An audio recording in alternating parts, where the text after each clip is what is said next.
The forceful removals was allocated Indians in Lenasia and Coloureds in El Dorado Park and so forth. But our story was like we should have been moved by the time Sophiatown was moved.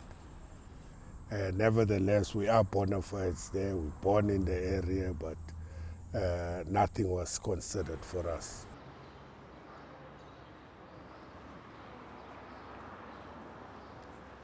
The African inhabitants of Fietas never really owned property, so they were always backyarders and tenants.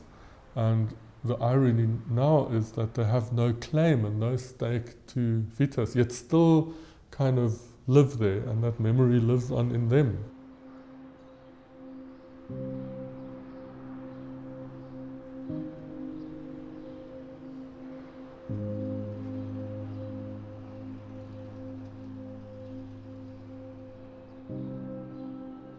Pageview will never be the same again.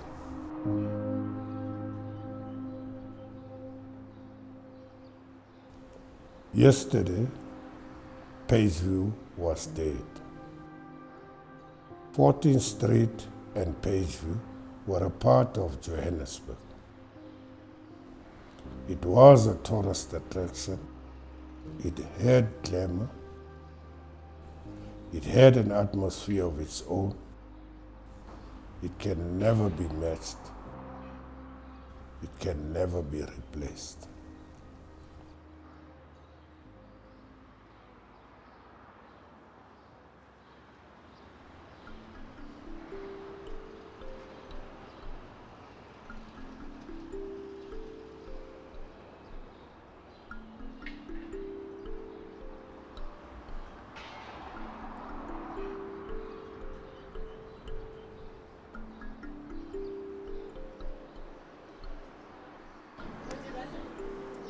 Torsten.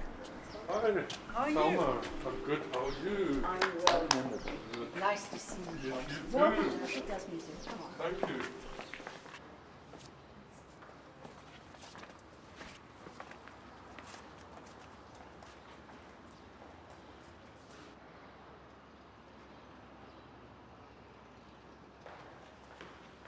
Welcome to Fietas Museum.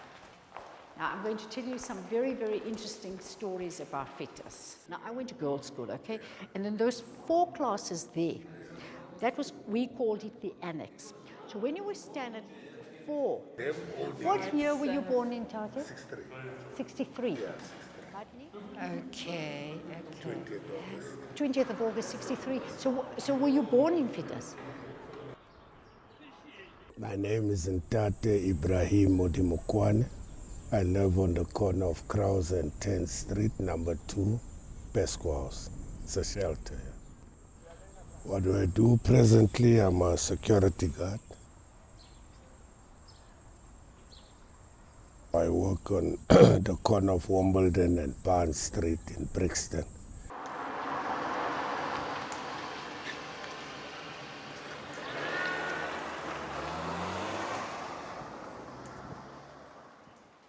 My name is Torsten Deckler. I'm an architect. My practice is called 2610 South Architects, and I work in it with my wife, Anna Grabner. Ntate is a friend and an employee of ours. He's our security guard at our new office in Brixton. But we met Ntate really as a storyteller, somebody who regaled us with tales of his childhood and his life in Fietas. He's still living in Fietas, albeit in a temporary shelter, and now that's been for close to a decade.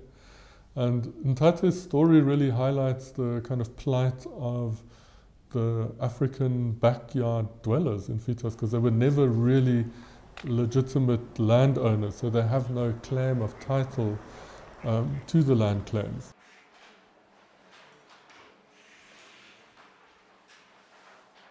So we started our practice in Fietas for several reasons. One was that it's very centrally located. It was also cheap, and it had a very interesting history for us. It was quite a sad history, but something we really felt like we didn't know about. We were based on 14th Street at number 25A. In one of the remaining shops, there were only 2 remaining after the forced removals, and our building was beautifully renovated by Salma Patel, our landlady, and with the help of Nuera Wolf Architects.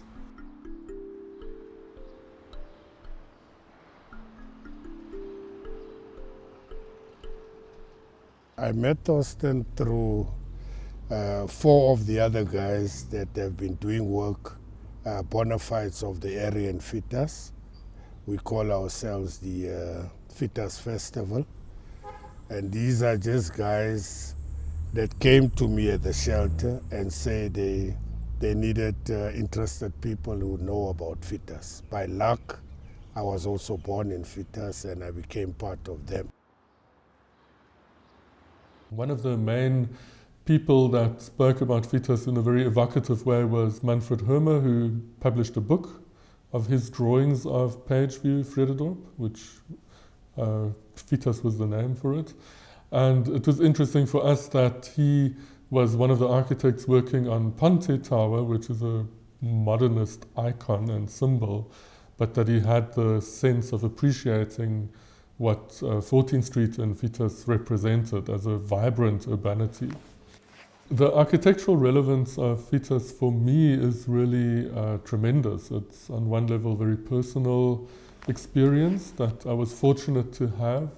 I grew up in a kind of privileged bubble in a suburb, and it was a way for me as an architect to connect better with kind of the city that I'm in Johannesburg. I wasn't interested in living and working in the northern suburbs of Johannesburg. Okay, Ntate, we're going to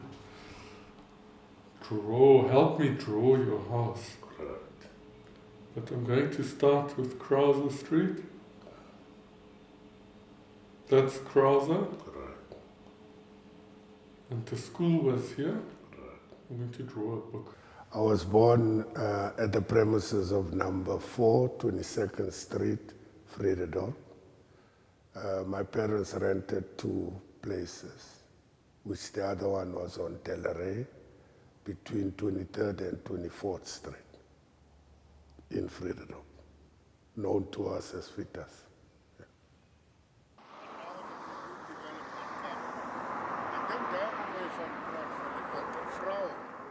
The forced removals and the architecture is really interesting that the apartheid government felt it necessary to actually destroy properties down to the ground.